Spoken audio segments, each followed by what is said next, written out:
আমন ধানের ফাঁকা মাঠ, সেই মাঠের পাশে হাজারো মানুষ।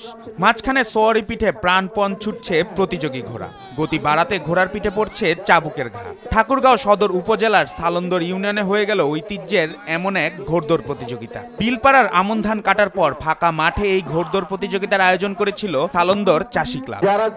পৌষের বিকেলে হিমেল বাতাসের মধ্যেও মাঠে ভিড় করতে শুরু করে শিশুসহ নানা বয়সী মানুষ। একে একে মালিক ও ঘোড়সওয়ার ঘোড়াগুলো নিয়ে হাজির মাঠে। সাদা, কালো, লাল হরেক রঙের ঘোড়া।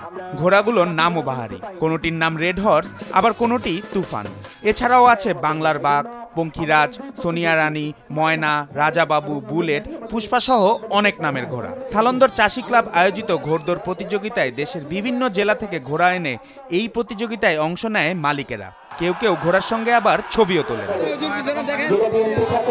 সবাইকে পেছনে ফেলে প্রথম হয় দিনাজপুরের চিরির বন্দরের আশরাফুল আলমের ঘোড়া রেড হর্স, দ্বিতীয় নীলফামারীর কাফিবানিয়ার ঘোড়া। অংশগ্রহণকারী সব ঘোড়ার জন্য পুরস্কার থাকলেও বিজয়ী ঘোড়ার মালিকদের জন্য বরাদ্দ ছিল ডিনার সেট, রাইস কুকার আর মুঠোফোন। কনকনে শীত উপেক্ষা করে ঘোড়দৌড় খেলা নিজ চোখে দেখার জন্য ভিড় করেছিল সব বয়সী মানুষেরা।